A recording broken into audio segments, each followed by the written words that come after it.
Hello, everyone, and welcome to another horror review. Sorry, you've just got me this time. I know all this week's been guests galore, but yeah, today just got me, so sorry. You have to just go with it. Yeah, it's been a bloody great week, I have to say. I've had a lot of fun. Loads of people on, lots of great chats. Flipping 3 hour stream yesterday.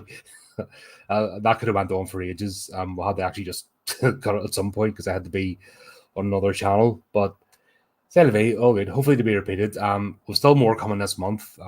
Yeah, August just turned out to be absolutely mental, in a good way, because that's what you want. You want a busy channel. You want people engaged. You want to have these conversations. You want to obviously talk about our love of horror and movies as well, because it can't be all doom and gloom. It's got to remember why we're here, why we love the franchise. Oh, Chris, how are you, man? Good to see you. But why are we all here? Yeah, I was meant to do this on Friday, but I'm an old fart and I fell asleep. I'd actually I'd stuck Renfield on again, and I was going through the special features. And when you do that Northern Dog thing on the sofa, you're like, next thing you know, you're like, it's probably 2 o'clock in the morning. You're like, oh dear. Yeah. So I put it forward to tonight. Anyway, Theatre of Blood, 1973 British horror comedy starring late great Vincent Price and Diana Rigg, who I just found out passed recently there, which is a shame. Diana Rigg, if you're not familiar with her, she was in the Avengers, as in the original one, with Steed and not Purdy. Purdy was the Joanna Lumley version. She was in Game of Thrones. God, she's been done stuff. I mean, she's long-standing actress, brilliant. And I don't know that it's her the whole way through this with a certain character, then I don't know what to tell you. But this is a straight up slasher movie. This is just horror comedy. I honestly don't know if Vincent Price is. I think he's deliberately harmed himself up as himself, because he's got a distinctive voice and that, and got a wee bit ribbon for it. Yeah. So the premise of the story is Vincent Price plays a guy called Lionheart, who was shunned by the writers or the Critics Guild or something, Critics Table, some daft title like that anyway. But a bunch of critics, they all get together in the guffaw and the meeting. They're part of a little club and they decide who's great and who's not. By the way, if you ever watch this movie, if you ever see any signs of me becoming one of these absolute muppets, have a word with me, would you? I know I critique movies. I'll go through it, but it's either I like the thing, I'll tell you why I don't like the thing. I base it in merit. These absolute morons, if I ever find myself becoming like this, I'll just stop, because, yeah, what a bunch of planks. So we'll start off, and shows a few silent movies at the beginning, just showing theatre and motion out there, and then we're given the first character. So basically what it is, these are all members of this round table, like I said, and it gets revealed why. But we've got George Maxwell, and you can know how this is going to go. He's at the breakfast table, and he's like, oh, they cut out my best scene, my most witty, sharpest comment, where you give a takedown of a play. So, these people are filled with their own hubris. They're more interested in their gratification and, I'm the edgelord. These are the original edgelords of, I'm going to give the edgy comment and critique this, and my name will be immortalized as a critic as opposed to the actual creator. I hope I'm never like that. God's sake, it would put you off reviewing anything. But then again, that's why people like that are like the legacy media. People are turned away and they come more to Muppets like me on YouTube, because at least we're giving honest opinions. If I equally like something, I'll tell it. And this is a fun movie. Daft as hell. I mean, it's proper daft, stupid, ridiculous, but I think it's meant to be. It's that very British dry humor. I mean, it's very dry. And there's a few scenes in it you kind of get. So if you're expecting, like when it says a horror comedy, if you're expecting House or Killer Clowns, that sort of slapstick, no. It's British comedy. which may not be to everybody's palate, especially the 70s stuff. Yeah, I think you need to get it. If you don't, you're going to be like scratching your head going, huh? And then you're going to be wondering because there's like some horrible scenes done with a comedic undertone and comedic music. And if you don't get British humor, you're going to just like go, ah. Oh, yeah, it has been a great month. Yeah, great month to have people on board. But this week we're back to the grind. I took a week off to get all these lollies done and a few other things, and now I'm back to normal. So from tomorrow it's back to reality. But yeah, hopefully it's at the foundation now. This has been building for a while, just getting recurring guests, people that are actually invested in coming on, talking about not just topics or themselves, but just this genre and the art involved, because that's why we're here. But anyway, back to this. You got this guy, and he's guffaw, and you should know something's up. The phone rings, okay? He answers it, and it's supposedly the police. Now, what the police are saying are they're a bunch of squatters in a tenement he owns. They're trying to move him out, but they need somebody with authority. I can understand the modern day police because they're absolutely pants. Like, our police are a joke at the moment. They're just embarrassing, to be honest. Bullies, weak bullies, which I've no time for. And I hate bullying. That's the most disgusting thing ever. Just shows your weakness of character. If you've got power over something, the only thing you can do is exert it. Kind of sets me off. Honestly, I hate to see it. That's why I fall out with bosses and stuff so many times. Even if I'm not bullying me, if it's him bullying somebody else, I'm like, pfft. But what they're telling them is, oh, we need somebody of an authority to clear these people out because we can't do it. And you're kind of like, hold on, if the police are there clearing out somewhere and they can't do it, they just go get more police. Even 70s. So it shows in this scene alone of him answering the phone and giving it, oh, well, of course, and he's getting his jacket and his wife's going, oh, what are you going? Well, they need somebody with authority, and he's all, putting his coat on and giving it the big licks. This guy's an absolute muppet. And when you hear just even before he goes out, there's no F buts or maybes. This is a setup because, yeah. And you kind of see this recurring theme throughout this, because like I said, this is a slasher movie. This is basically a tale of revenge. This actor was shunned for an award. Suppose he kills himself and then comes back from the dead to exact revenge. And the way it goes through is it's these people's absolute up their own backside arrogance is what does them in. You see there. This is I would put this as the original Saw movie. It might be a bit of a hyperbolic statement, but this is, the way this goes. This is the original idea for torture porn / slasher type. That. So I would say the idea, Saw as an original or Hostel, it's been done before, and in these sort of movies, just people have forgotten. But yeah, he comes to this tenement. It's like an abandoned warehouse or something, suitably gnarly, but he obviously has an invested interest, so he must be an owner or a part owner or something. Because I don't think they just go, oh, here's a random tenement you need to clear out because you're an authoritative person, because that would be a bit much to stretch. Yeah, hello, Mr. Theatre critic. Could you just come and help us order these homeless people out of this place because you're an authoritative figure, you've got a commanding voice. Anyway, so he goes in. Two constables meet him. And he starts to walk in, and then we start to see just all vagrants. Now, what I will say is, see the makeup and the acting of the homeless people, because I'll explain in a minute where it's all about. Absolutely brilliant. I mean, there's a girl who's lying, and she looks skinny, and she looks like a meth head. Obviously, before meth heads were a thing, but she looks. That's the sort of look she has. Actors this wasn't the age of super skinny actors and actresses.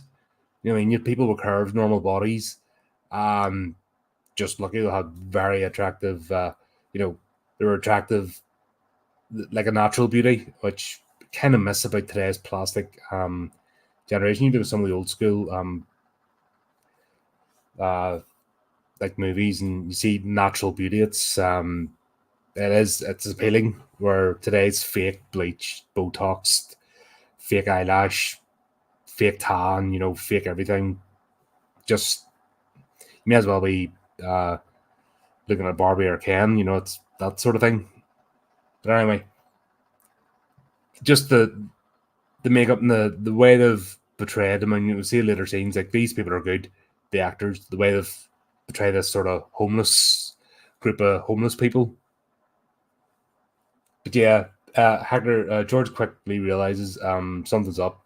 It's a setup as a trap, and then somebody breaks a bottle, and they all go at him. It's clever as well because it's 70s gore, if that makes sense. So they're using a lot of pulling away from the camera, pointing knives in the camera. They don't have the effects that do today. Still, they make it a tense scene. They basically start stabbing George, and they're just seemingly busy goes up a bit of plastic. He's pressed up against a bit of plastic, and you don't see it, but the implied implications are he's being like stabbed multiple times. Then you see the red go over the plastic, and he falls through. It's all done. You know what I mean? Watching this for the first time in the 70s, you'd be blown away. Just, the horror, like straight up horror. We can sort of giggle at it now, but you got to think of the times and when this was made, and it still holds up. It's still a watchable movie, and I watched it a couple of times now over the weekend. So if you can still enjoy it and forgive the dated effects, then you're cool. Then what we get is obviously he falls down, he's gasping his last breath, and this is where Lionheart reveals himself. So he pulls off a fake mustache to show the other mustache underneath, and he starts delivering lines from Shakespeare. So the whole point of this is his troupe had done a series of Shakespearean plays, and it was this season that was being critiqued for this award. Oh God, I'm not thinking of one for musicals. I don't know if it's an actual award or not. I don't think it is. The Tonys are for musicals. I don't know what the equivalent is for theatre. You've got Grammys for music and the Oscars, sort of industry awards. But anyway, so what he's basically doing is, this is the setup, is he's recreating murders from scenes out of the plays that he performed, that he was shunned for the award. That in itself is quite clever. People today can't make up scripts like this, tied up. So we'd already got a setup. It was a wee bit over-explained, I think, at the breakfast scene, because his wife comes up and goes, "Oh, don't go out today. Today's the 15th of March, the Ides of March, and I read in your horoscope, avoid any random encounters and this and that." And so you knew what's happening. It's all set up. A wee bit over-explained. But thankfully that scene wasn't too long, and it's the only time it really happens. So you can kind of forgive it. But yeah, he gets, while he's bleeding out, Lionheart reveals himself. And then we'll go to like a meeting of the critics, and the word gets around that George, he was late. He was meant to go to the critics meeting. That's what it was. You meet all these people in the room, and you realize they're an absolute bunch of buffoons, and they think they're actors themselves, so they're talking in that theatrical language. Do you know the sort of fake creative who overacts it, and they always have to be switched on?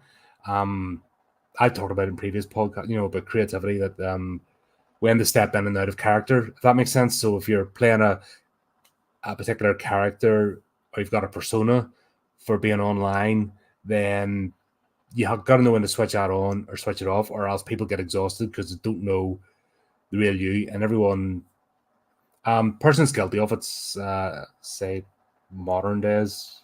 Most of Hollywood now, they're just, in fact, they're not even. They're just, I don't know what the hell they are now. There's not even anybody fun anymore. But music wise, Marilyn Manson be an example of this. He didn't know when to switch off his character. So he'd appear in interviews and stuff, all done up with the makeup, but he doesn't have the personality to carry it through his rock, his sort of rock persona. So he falls flat, and then when you get he tries to talk or whatever else because he doesn't know when to, okay, I'm out of character now. Where a straight comparison to that would be Alice Cooper.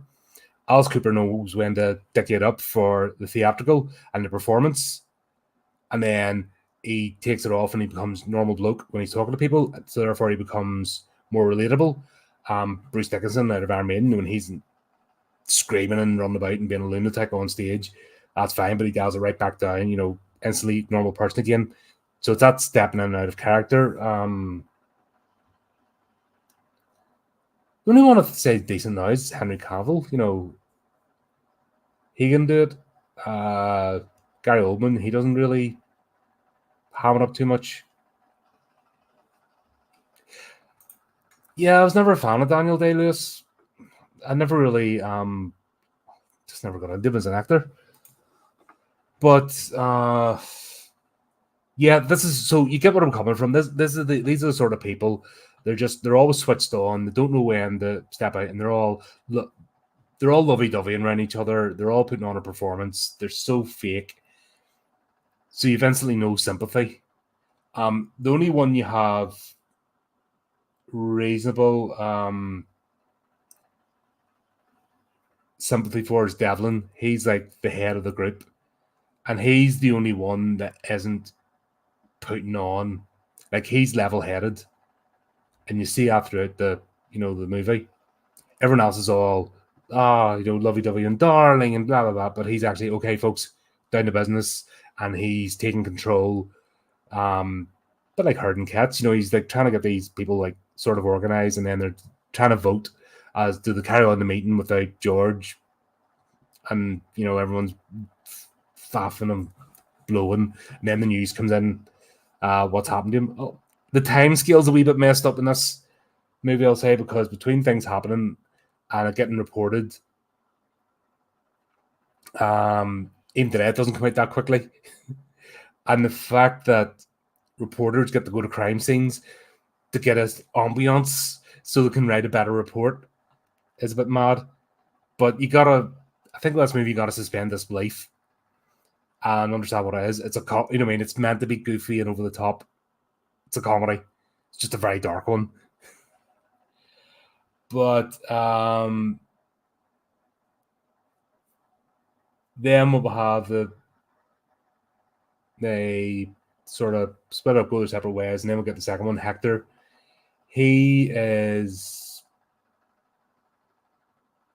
lured away to some he's told that Lionheart's alive, he's making a comeback, and he's brought to the old theatre. Now, what's absolutely hilarious in each of these is that people don't realize that they're in trouble when they go into a derelict theatre and they see a bunch of hobos hanging about. I mean, they're proper dressed in rags, drinking methylated spirits.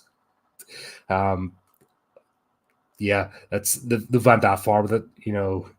It's not even drinking booze. It's freaking pure. They're on pure methylated spirits. Just that rank. It's an industrial cleaner, by the way. It's for God, what is it? We use it for like scarring, paint off things and all. It's not actually. It's like 99% proof alcohol, spirit cleaner. And the whole point of the blue stuff in it is to make it unpalatable.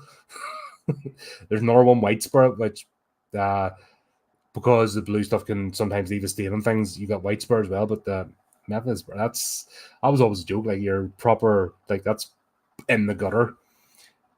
So this guy's not even twigging on. He's walking in this theater and it's like, yeah, not even sensitive about the danger. Lionheart appears again, stabs him with a spear, and what we're doing this time is, because the first one's a mob killing Julius Caesar. What's his face? Brutus's betrayal. This one is Hector's being impaled with a spear. It's Troilus and Cressida. So each is in action from. I'm not a massive Shakespeare fan, so forgive me if I'm not really invested in the actual plays themselves. I get the hook. If that makes sense, the stage of murders. So he gets stabbed. Then we cut to the funeral scene. So that, like I said, the time jumps in this are a bit. We'll go from that to all the critics being at a funeral for George, who was like murdered the day before. So between that, they've done their investigation, forensics, released the body, embalmed, and now they're burying him in the churchyard. Okay. So they're doing that. Then we see that Lanhart's disguised as a gravedigger, and he's watching the service, waiting, and then he starts spewing lines.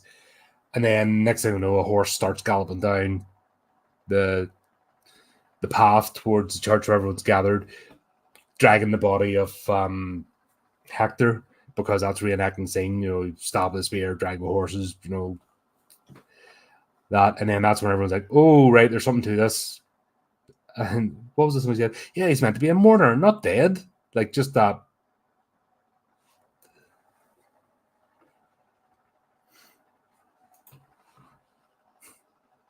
I live just outside of London, thank you. God, you could not pay me enough to live inside London. You couldn't. That's the whole. It's not the city it was. It's a freaking absolute dive now. Couldn't pay me enough. And yeah, if you all want to help me get the wages, maybe to live in Kensington, yeah, sure, I might give theatre a go. So if you all want to hit that subscribe button and like and share and get me more pennies from places so that I can live the lifestyle I deserve, always grateful. I wouldn't fit in them Muppets at all. I was at the theatre last year. I actually went to it was Lovecraft Festival. Sure, did a review of it. Where I was a spoken word storyteller, basically told a story of Call of Cthulhu. It was interesting. But then, even then, you still get that. It's only a wee tiny theatre, and you get some interesting characters turn up there. I ended up drinking with a guy afterwards, sort of chatting to him, in the bar, sort of a few whiskeys later, and then it was home time. But yeah, we've then got the police start getting, oh, right, can you think of who this is? This is definitely targeted against you. Why would anybody target us? And then somebody's like, well, we have the power, we destroy careers, we do this. And you're like, well, if you know you do that, temper your reviews. But it's that, people want power for power's sake and give anybody a bit of power. Like we talked about last night, some people they don't deserve power. I mean, they get a bit of it. They just have to use it. It's just it's almost like a drug addiction or something, exerting power over others is very weird.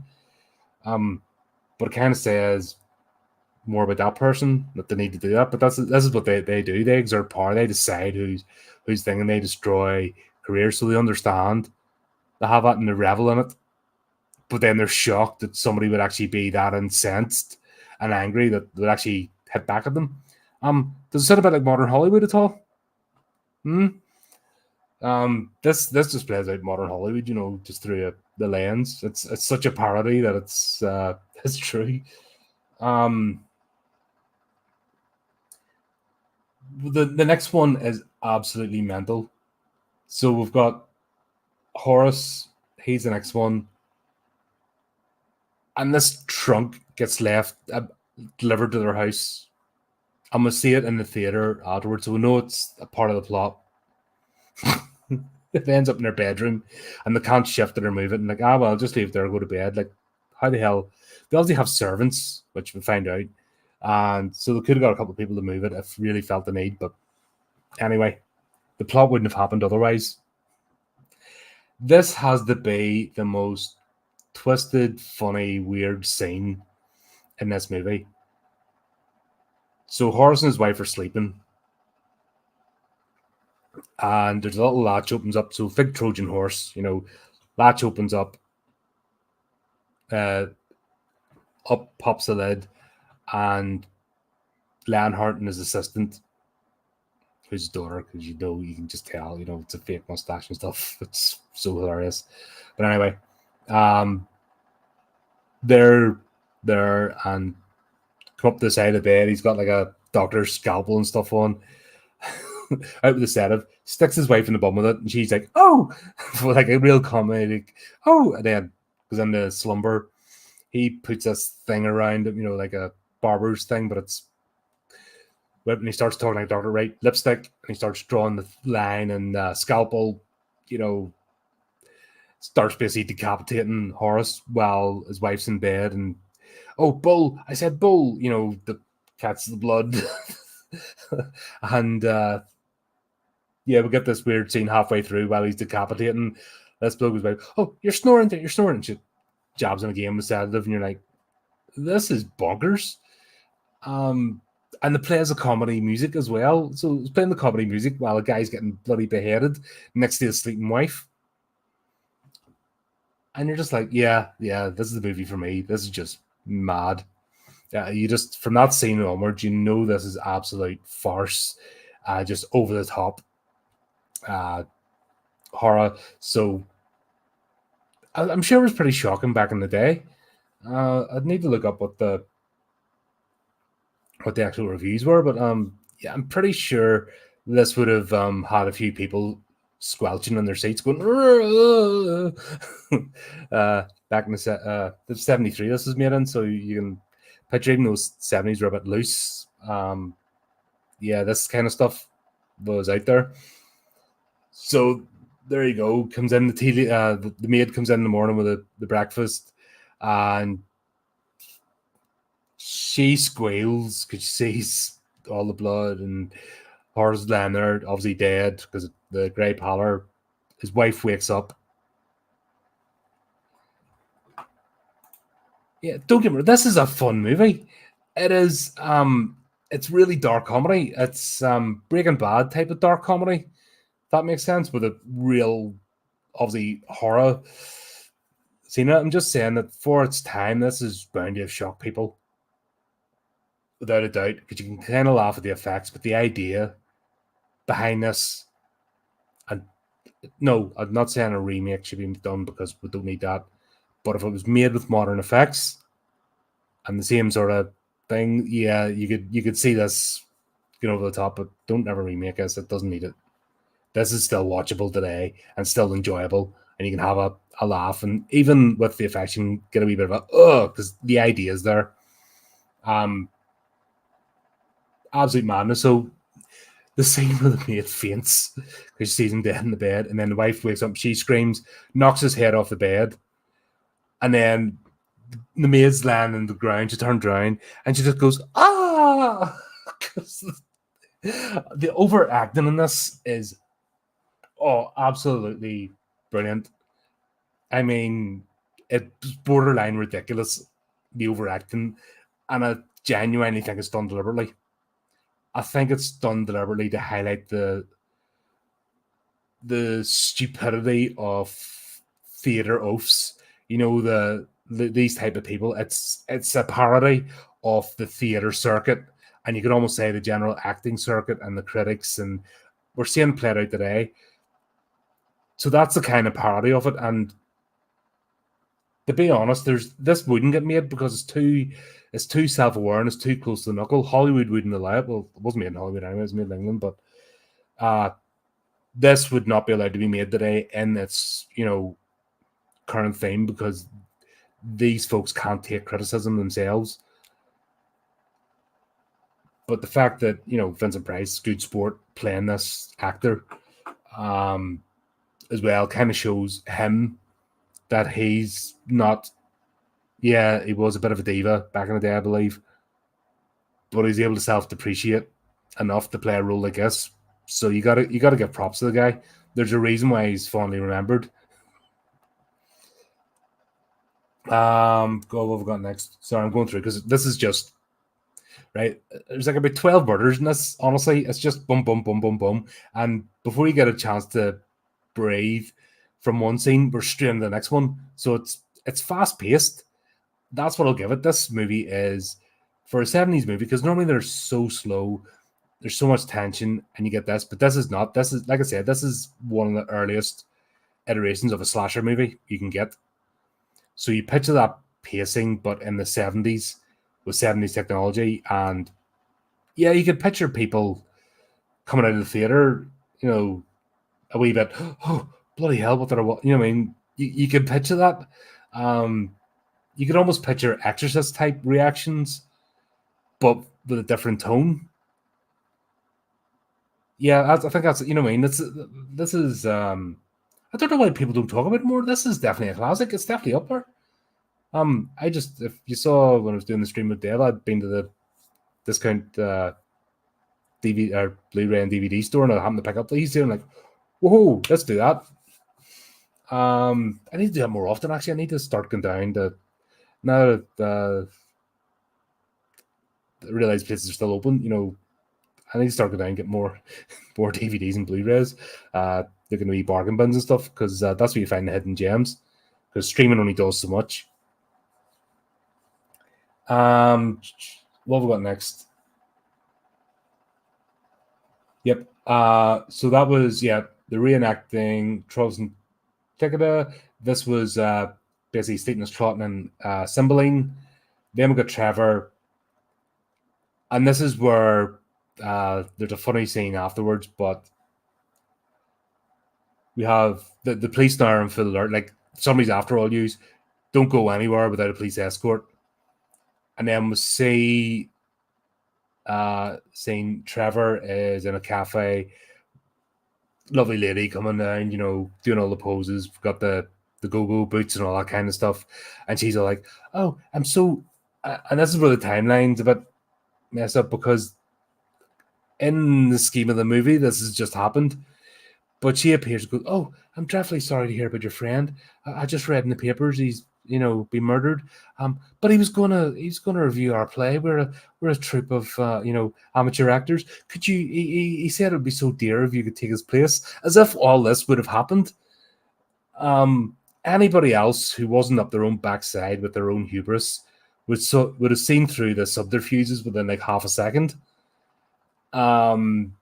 But yeah, this guy's, pretty face, bit of skirt, and he's all like, oh, yes, my dear. And Steve and I have talked about this, where political correctness has been a good thing. So straight away, he's like hands-on and tapping her in the thigh and stuff, which is like, nah, there's no need for that. And nobody should have to put up with that. There's one thing about it, flirting and playfulness, but the minute you get handsy, like straight away, somebody you don't know without permission, that's not on. And you can kind of see that culture being through in the 70s, and that's where I think a change in culture was good. So it's a good thing to recognize that, because that scene kind of made me go, well, what are you doing, man? But people like that, so arrogant, and she was like playing up to him. So him and his arrogance, oh yes, this is property. I'm so important, that she instantly falls for it, and just that is it's actually a really good scene. Like I said, this is not showing these people out in a positive light, and this is why I don't like censorship. This is why I don't like cancel culture, because people will say, oh, that seemed horrible, oh, it's misogynistic. Yes, it absolutely is misogynistic, but that's what this guy is, and he's not being put out to be a hero. So that scene of him getting handsy is perfect to show his character, and the fact that he is that stupid and arrogant that he can fall for such an open ruse. And then he's trying to grab her by the bum as they walk out, and she brushes his hands away. I think that's a brilliant scene, and it shows if you want to stop behavior, if you want to demonstrate the behavior. The problem is today, because with so many shit story writers, in the mainstream media, they're crap. They've all got there because mommy and daddy were there first. They've been put in, little princes and princesses being put into their position, so they don't actually have the imagination or talent. Where here, this isn't complimentary. This isn't saying this is the thing to do. Showing this guy to be an arsehole, and then the fact that he's an arsehole, he's so easily led away, and then he's brought to the theatre, and she's telling, oh, it's living theatre, blah blah blah, and then they're going through the scene of Othello. Is it? No. Sorry, we're jumping ahead of ourselves. The Merchant of Venice. Sorry. So this is actually, there's a cutscene between this to the police, because basically they're realizing now the pattern, and it's the play that, you know, I mean, the year's performances by this theatre group that Lionheart was the lead in. So the next play is The Merchant of Venice, and then they're going, yeah, but nobody's killed in The Merchant of Venice. So the plot is that he's owed a pound of flesh. That's what that, you know, I want my pound of flesh. That's where that reference comes from, that play. So you've got him, and he's all like, "Oh, would like you to participate," you know, and I'm not an actor, I'm just a critic, you know, all bashful, and then he's trying to give a gusto, but essentially what it is that to get him to open his shirt, and Lionheart reveals himself with a knife, but he decides that the pound of flesh he wants is his heart. So this is an early example of a serial killer. Some people that want to do it, right? And they will twist their morality and their logic. That's why it's always very tense when you have like a serial killer that kidnaps somebody first, and then you get the scene of the victim trying to convince them that, you know, they're about to escape, and it's all part of that. But the serial killer's always going to twist their morality because they want to do it. A great movie I watched. I reviewed it. Obviously, did I do it by myself or did I do it with Cameron? Can't remember, but I did it on the channel. The Black Phone. That was based on Joe Hill book. So the wee fella's kidnapped, and then the ghosts of the previous victim visit the wee kid. And what they're saying is, you can't go to the next step until you play naughty boy. You know, they have their morality in their head. They can't do the next thing, so they have to twist things. And this scene exemplifies that. So his pound of flesh is the heart, which he kills him, and then he's all, you know, as if, you know, they're acting out the same, and with the other, and it's his daughter dressed up. That's, I just realized, as the go girl. So you're like going, where's she come from?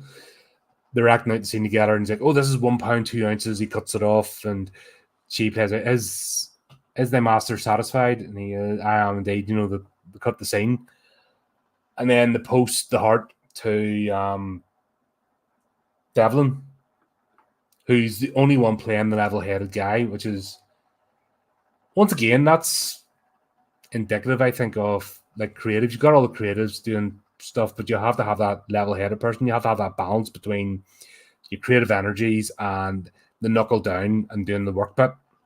I think that's where a lot of creatives fall by the wayside. They're all like, oh, I got this, but they forget to, you have to put the work in, and you're not going to see the result. You have to, you know, it is a bit of a grind to try and get somewhere if you're creating something.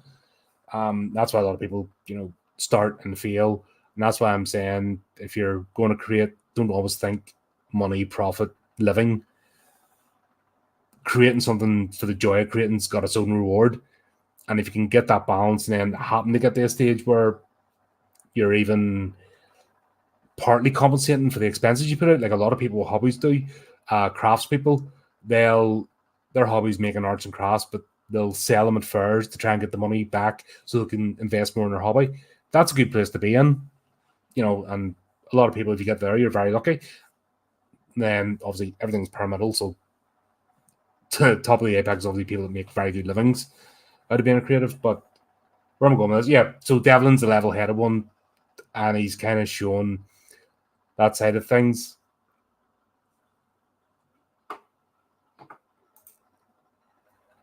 I read that. That was crazy, but that's this. I don't want to get into today's world. You know, everything's inverted, topsy-turvy. Political correctness has gone too far, and people are getting hurt because of it. And if you're trying to do good and you're actually hurting people, then, you know, you're not doing good. simple as. And yeah, if you're the sort of like I said, if you have power over someone and that's all you can do is exert it, you're a dick. That's just my thing. I'm quite strong, like physically and mentally, and I could easily vibrate and dominate quite a few people in the real world. I don't do it. I don't see the need. What I will do though is, if you put my back up against the wall, I'm not a nice person, but I don't see the point of that. And it's just power. It's nothing to do with like lust or anything else. It's just purely I want to control you, and it's weird. And we see it a lot in the workplace now. This culture of the manager expect. It's not about you doing your job. It's about how much you can suck up. If you're a suck up, you're protected. And I've seen it too many times. And it's just these empty shells of people that's the only thing they have in their life, and it's just go away. And that's played out here. So I'm not going off on too much of a tangent. It is relevant because you're seeing this. Actually, there is a message behind this movie. Believe it or not, movies could make a message about things and not beat you over the head with it and still entertain you. Do you remember these days? They were fun. And you could then think about it and think about the deeper meaning because you have clever writers. God, I've went on. I've obviously enjoyed this movie because I wouldn't go on this long if it wasn't, struggling. Yeah, we got that. We then get the first. Oh God, Oliver. Yeah, that was a weird one. So these people are they're bringing police escorts with them now, and this guy's going to a wine tasting thing, and the police stay outside while he goes in, and sort of shows as well the cleverness of Lionheart because he's got a busy group of itinerants and he's got them organized, and he's able to set up these elaborate, scenes because this is a supposedly wine tasting event. So he's all of the homeless people dressed up now in their finery, playing the part of wine tasters. And what they've done then, they go down to the cellar, and there's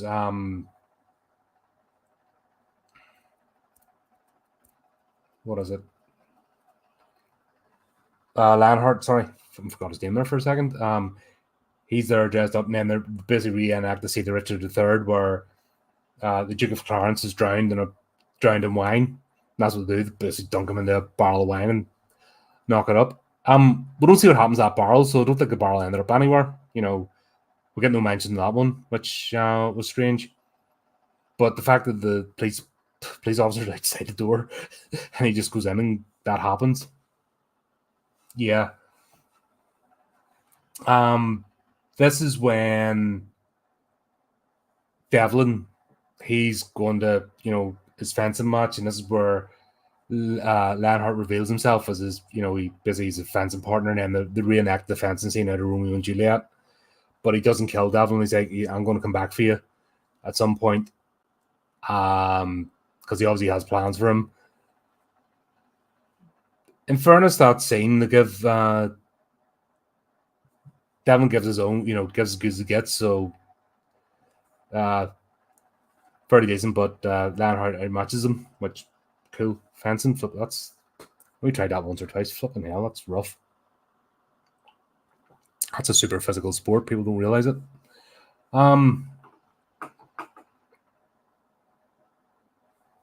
Yep, this is the weird one. So we've got Solomon. This is the daftest one out of the lot. It was too ham-fisted to be true, if that makes sense. So basically what it is, they're setting Solomon up.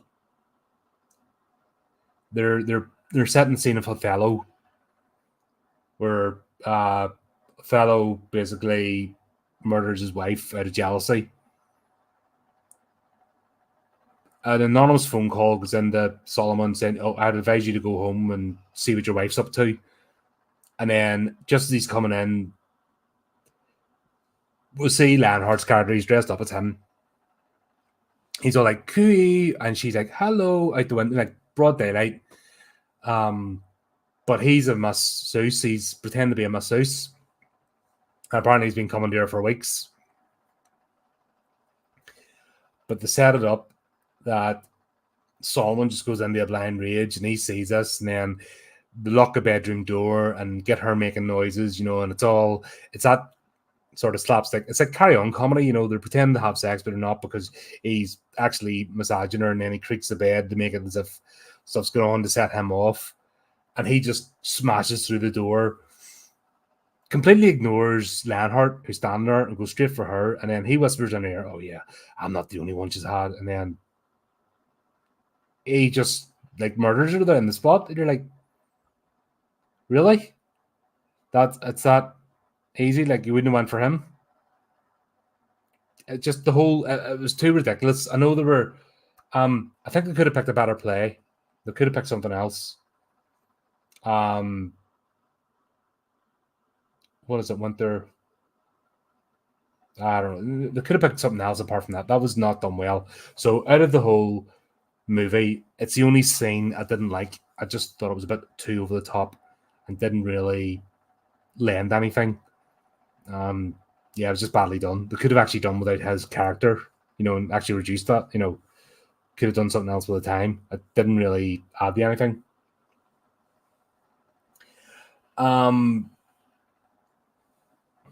He doesn't. Obviously, he doesn't get killed, but his wife does, and then he's going to jail, prison, and that's busy because of his age. It's the rest of his life, because life meant life back then. So that's busy. A death sentence, that's he's been destroyed without actually killing him. It just wasn't. It didn't work. When you see everything else, this one didn't work. So it was a bad choice. Which, to be honest, out of an entire movie, if that's the only scene I'm not happy with, I can live with that.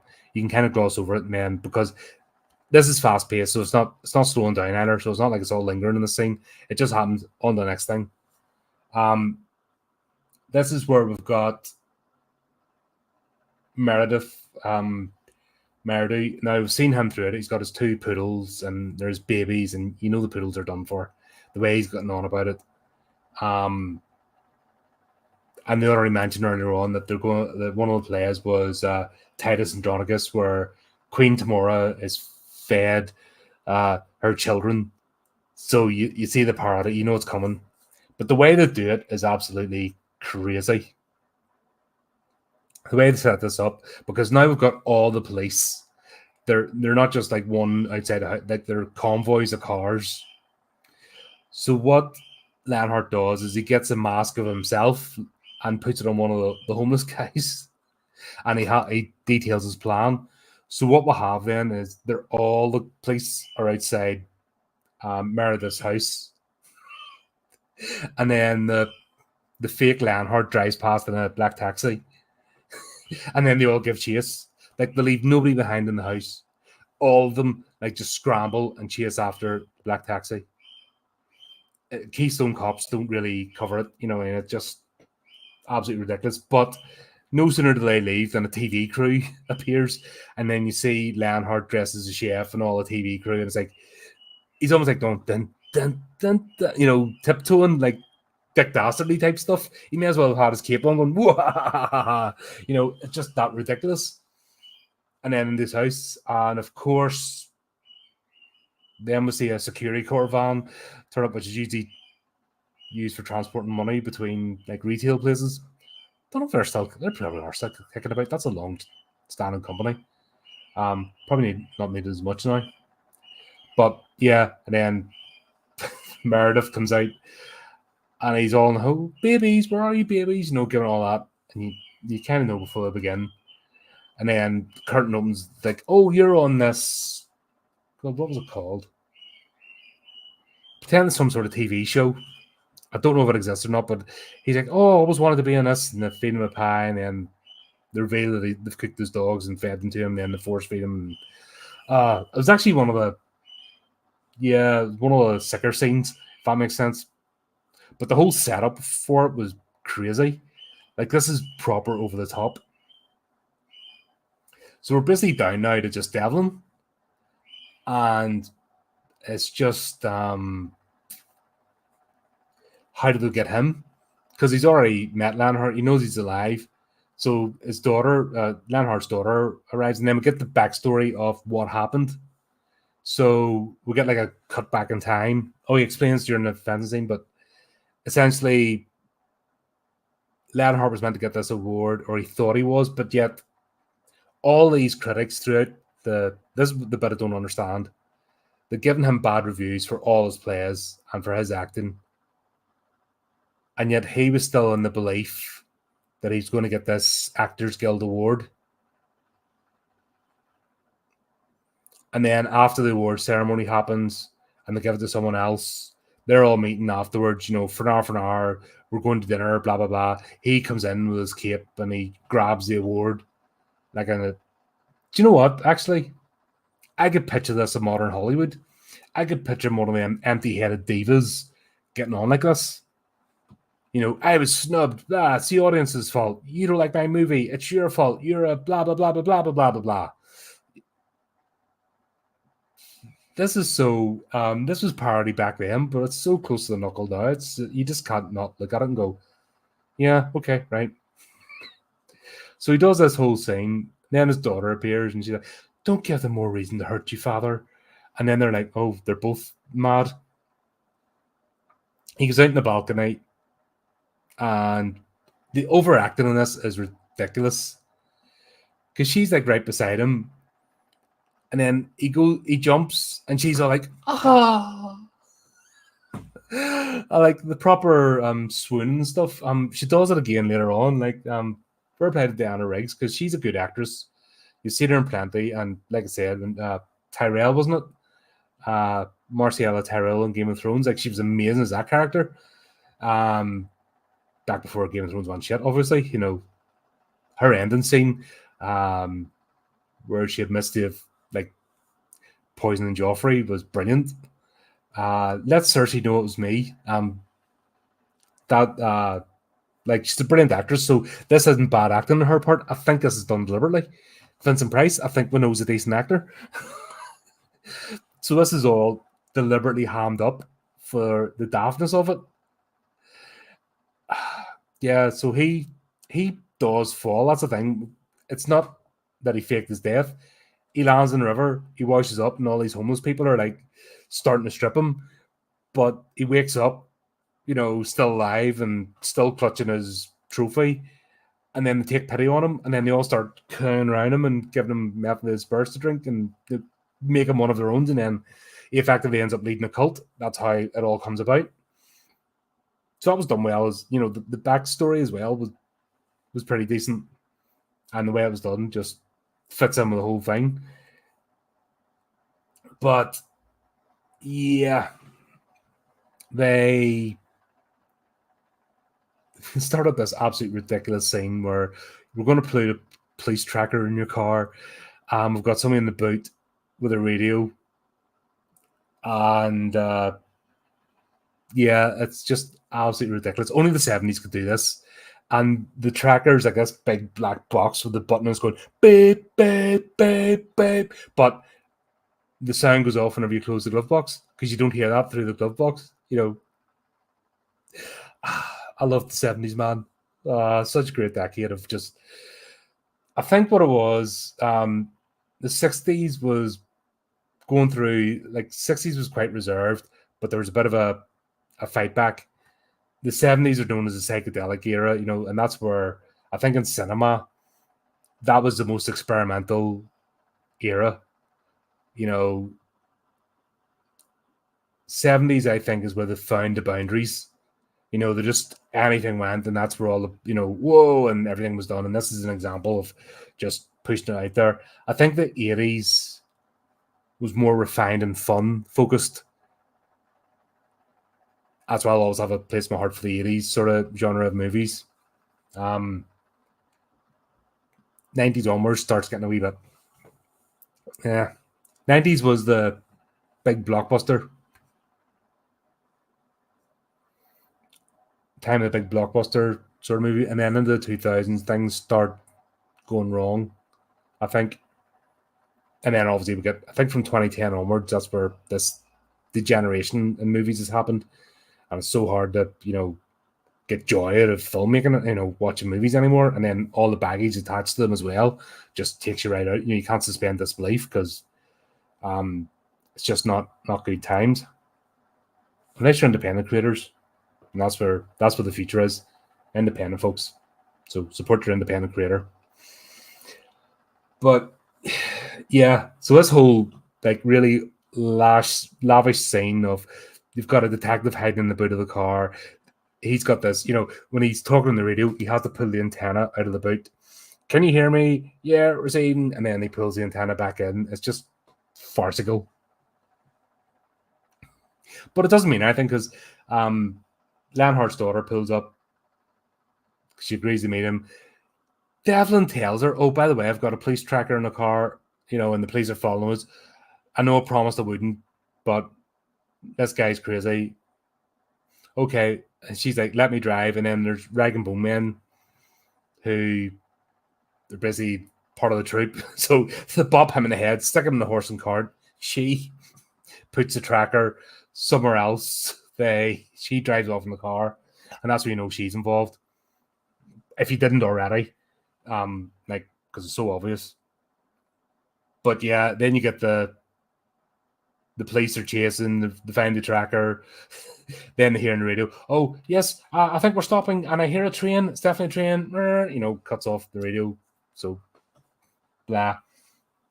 It's, apart from the masseuse scene, I think this is the most ridiculous, or even the chasing after the taxi scene.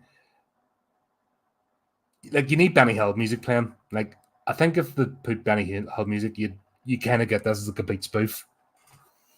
Not as much as a spoof as the Murder House that Dripped the Blood, one Kenny Everett reviewed. Not as farcical as that, but it's like borderline on it. It's just managing to rein itself in a bit. But I think the whole point is you're meant to get the moments of levity of, oh, this is absolutely stupid. So the actually horrifying murders that take place you don't dwell on them, because if this is a dark movie, I think that people would have been traumatized. Like, this could have been, like I said, this could have been Saw in the 70s if it wasn't for the bursts of absolutely mad comedy in between to break it up. But we find Devlin. He's then brought back to the theater, and basically what Lanhart wants him to do is to present him with the award. So everything's all set up, and then they've done, those fake faces of all the other critics. So he wants to reenact the scene where he's getting presented with the award. Okay, obviously he refused to do it. So they decide to do this like King Lear, where Devlin's going to get his eyes put out with hot pokers and set up this weird contraption. Back to the Saw references, when you see all the contraptions and stuff, you can see where maybe the inspiration came from. And then it just goes daft because Lanhart starts randomly throwing blazing torches about the place to burn down the theater. The homeless people, his daughter starts overacting. Edwina starts overacting. Help him! And then somebody bops her in the head. And then even they're talking to each other, she's like barely unconscious, barely conscious. They start acting out scenes together. And then he carries her up the roof as the fire brigade arrive, and all the homeless people disperse. And then have a scene of him falling through the ceiling. And then the final joke at the end is, oh, yes, overacted as usual. Ha, ha, ha, ha, ha. Everyone cut the credits. This was a blast. I had a lot of fun watching this. Fun movie. It balances like the gruesomeness with the levity, and only done it the way the 70s could. But what has really got me with this movie is how close, like, this was done in parody, but how close it is to modern Hollywood today, and the lovies and people just so caught up in their own hubris that they can't see beyond the length of their nose. There's a few there's a few lessons to be learned there, how not to behave. Covers all sorts, but I highly recommend this movie. Stuck a link in the description there if you want to check it out, but definitely worth it. A lot of fun. Still holds up after all this time. and yeah, fun time. So there you go. Hope you enjoyed that. Having anything planned for during the week, I'll do a few reviews and stuff. Every weekend for the next month, with stuff going. New guests appearing in different genres, so not just filmmakers. I've got game developers as well coming on, so that's going to be interesting. And we've got our Clive Barker review. We're doing Books of Blood, and then we've obviously got the talks about the animal. So yeah, stay with us. Plenty going on. I'm sure there'll be more coming up as we go forth. If you've watched this movie, obviously leave a comment. Let us know what you think. And as usual, keep up to date with the channel. Do the typey clicky things. And until next time, keep it creepy, keep it horrific.